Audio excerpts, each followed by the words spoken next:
ಕಾಂಗ್ರೆಸ್ ಸರ್ಕಾರದ ವಿರುದ್ಧ ದಿನಕ್ಕೊಂದು ಅಕ್ರಮಗಳು ಕೇಳಿ ಬರ್ತಿವೆ. ವಾಲ್ಮೀಕಿ ಮೂಡ ಅಬಕಾರಿ ಅಕ್ರಮ ಮಾಸುವ ಮುನ್ನವೇ ಸರ್ಕಾರದ ವಿರುದ್ಧ ವಿಪಕ್ಷಗಳು ಮತ್ತೊಂದು ಗಂಭೀರ ಆರೋಪ ಮಾಡ್ತಿವೆ. ಅದಕ್ಕೆ ಸಿಎಂ ಸಿದ್ದರಾಮಯ್ಯ ಕೂಡ ಟಕ್ಕರ್ ಕೊಟ್ಟಿದ್ದಾರೆ. ಹಾಗಾದ್ರೆ ಆ ಆರೋಪ ಏನು? ಇಲ್ಲಿದೆ ಡೀಟೇಲ್ಸ್. ವಿಪಕ್ಷಗಳ ಕೈಗೆ ಸಿಕ್ತು ಸರ್ಕಾರದ ಮತ್ತೊಂದು ಬ್ರಹ್ಮಾಂಡ ಅಸ್ತ್ರ. ಅಬಕಾರಿ ಇಲಾಖೆಗೆ ಹೋಗ್ತಾರಾ ಆರೋಗ್ಯ ಇಲಾಖೆ ಅಧಿಕಾರಿ? ನಾಳೆ ಹಾವೇರಿಯಲ್ಲಿ ಬೃಹತ್ ಸಮಾವೇಶಕ್ಕೆ ಕಾಂಗ್ರೆಸ್ ಸರ್ಕಾರ ಮುಂದಾಗಿದೆ. ಇದರ ನಡುವೆ ಸರ್ಕಾರದ ವಿರುದ್ಧ ಮತ್ತೊಂದು ಆರೋಪ ಕೇಳಿ ಬಂದಿದೆ. ಸರ್ಕಾರದ ವಿರುದ್ಧ ಬಿಜೆಪಿ ನಾಯಕರು ಸಾಲು ಸಾಲು ಭ್ರಷ್ಟಾಚಾರ ಅಕ್ರಮಗಳ ಆರೋಪ ಮಾಡ್ತಿದ್ದಾರೆ.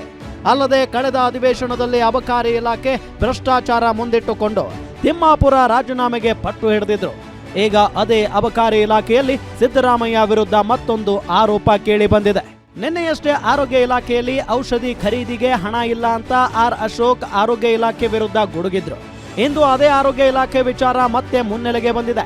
ಆರೋಗ್ಯ ಇಲಾಖೆ ಅಧಿಕಾರಿಯನ್ನ ಅಬಕಾರಿ ಇಲಾಖೆ ಡಿಸಿ ಮಾಡುವಂತೆ ಸಿಎಂ ಸಿದ್ದರಾಮಯ್ಯ ಅವರು ಪತ್ರ ಬರೆದು ಶಿಫಾರಸು ಮಾಡುವಂತೆ ಆದೇಶ ಹೊರಡಿಸಿದ್ದಾರೆ ಅಂತ ಸಿದ್ದರಾಮಯ್ಯ ಅವರ ವಿರುದ್ಧ ಬಿಜೆಪಿ ಶಾಸಕ ಸುನಿಲ್ ಕುಮಾರ್ ಗಂಭೀರ ಆರೋಪ ಮಾಡಿದ್ದಾರೆ. ಒಂದು ಕ್ಲಾಸಿಕ್ ಆದಂತಹ ಉದಾಹರಣೆ ಏನು ಅಂತ ಕೇಳಿದ್ರೆ, ಆರೋಗ್ಯ ಇಲಾಖೆಯ ಒಬ್ರು DHO ಅವರನ್ನ ಅಬಕಾರಿ ಇಲಾಖೆಗೆ ವರ್ಗಾವಣೆ ಮಾಡಲಿಕ್ಕೆ ಮುಖ್ಯಮಂತ್ರಿಗಳು ಶಿಫಾರಸಿನ ಪತ್ರವನ್ನು ಕೊಟ್ಟಿರುವಂಥದ್ದು ಸರ್ಕಾರದ ಆಡಳಿತ ವ್ಯವಸ್ಥೆ ಎಷ್ಟು ಕೊಲೆಗೆಟ್ಟಿದೆ ಅಂತ ಹೇಳಲಿಕ್ಕೆ ಇದೊಂದು ಜೀವಂತವಾದಂಥ ಉದಾಹರಣೆ. ವರ್ಗಾವಣೆ ದಂಧೆಯಲ್ಲಿ ಎಲ್ಲ ಇಲಾಖೆಗಳು ಮುಳುಗೋಗಿದೆ ಎನ್ನುವಂಥ ಆರೋಪಗಳು ಸಾರ್ವಜನಿಕ ವಲಯದಲ್ಲಿ ದೊಡ್ಡ ಪ್ರಮಾಣದಲ್ಲಿ ಕೇಳಿ ಬರ್ತಾ ಇರುವಂಥ ಸಂದರ್ಭದಲ್ಲಿ ಅದಕ್ಕೆ ಇನ್ನಷ್ಟು ಪುಷ್ಟಿ ಕೊಡುವ ರೂಪದಲ್ಲಿ ಕಡ್ಡಾಯವಾಗಿ ಆರೋಗ್ಯ ಸೇವೆಯಲ್ಲೇ ಇರಬೇಕು ಅನ್ನುವಂಥ ನಿಯಮಾವಳಿಗಳನ್ನು ಮೀರಿ ಒಬ್ಬ ಆರೋಗ್ಯ ಇಲಾಖೆ ಅಧಿಕಾರಿಯನ್ನ ಅಬಕಾರಿ ಇಲಾಖೆಗೆ ವರ್ಗಾವಣೆ ಮಾಡಲಿಕ್ಕೆ ಸ್ವತಃ ಮುಖ್ಯಮಂತ್ರಿಗಳು ಪತ್ರವನ್ನು ಕೊಟ್ಟಿರುವಂಥದ್ದು ರಾಜ್ಯದ ಆಡಳಿತ ವ್ಯವಸ್ಥೆ ಯಾವ ರೀತಿ ಇದೆ ಎನ್ನಲಿಕ್ಕೆ ಇವತ್ತೊಂದು ಉದಾಹರಣೆ ಸಿಕ್ಕಿದೆ. ಇನ್ನು ಅಧಿಕಾರಿ ಶಿಫಾರಸು ಪತ್ರದ ವಿಚಾರವಾಗಿ ಆರೋಗ್ಯ ಇಲಾಖೆ ಸಚಿವ ದಿನೇಶ್ ಗುಂಡೂರಾವ್ ಸ್ಪಷ್ಟನೆ ಕೊಟ್ಟಿದ್ದಾರೆ.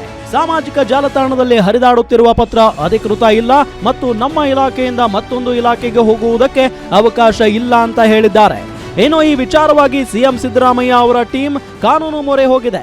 ಅಲ್ಲದೆ ಸ್ವತಃ ಸಿಎಂ ಸಿದ್ದರಾಮಯ್ಯನವರೇ ತಮ್ಮ ಅಧಿಕೃತ ಎಕ್ಸ್ ಖಾತೆಯಲ್ಲಿ ಪೋಸ್ಟ್ ಮಾಡಿದ್ದಾರೆ. ಇದು ಕಿಡಿಗೇಡಿಗಳ ಕೆಲಸ ಎಂದು ಹೇಳಿದ್ದಾರೆ.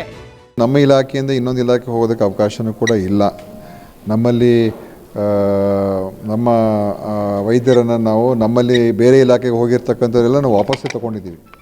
ಡೆಪ್ಯುಟೇಷನ್ ಮೇಲೆ ಹೋಗಿರೋನೆಲ್ಲ ವಾಪಸ್ ತೊಗೊಂಡಿದ್ದೀವಿ. ಆದ್ದರಿಂದ ನಮ್ಮ ಇಲಾಖೆಯಿಂದ ಇನ್ನೊಂದು ಇಲಾಖೆಗೆ ಹೋಗೋದಕ್ಕೆ ಅವಕಾಶನೂ ಕೂಡ ಅದೂ ಇಲ್ಲ. ಆದ್ದರಿಂದ ಬಹುಶಃ ಈ ಒಂದು ಏನು ಅವರು ನೋಡಿದ್ದಾರೆ, ನಾನು ಪತ್ರ ನೋಡಿದ್ದೀನಿ, ಅದರಲ್ಲೇನು ನಂಬರ್ ಇಲ್ಲ, ಡೇಟ್ ಇಲ್ಲ.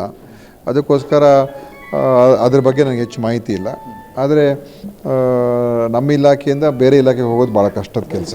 ಒಟ್ನಲ್ಲಿ ಸರ್ಕಾರದ ವಿರುದ್ಧ ದಿನಕ್ಕೊಂದು ಅಸ್ತ್ರಗಳನ್ನ ಇಟ್ಟುಕೊಂಡು ಸಿಎಂ ಸಿದ್ದರಾಮಯ್ಯರನ್ನ ಕೊಟುಕಲು ಹೋಗಿ ವಿಪಕ್ಷಗಳು ಎಡವಟ್ಟು ಮಾಡಿಕೊಂಡ್ವಾ ಎಂಬ ಅನುಮಾನ ಶುರುವಾಗಿದೆ. ಕವನ Shivanna, political bureau, guarantee news, Bengaluru.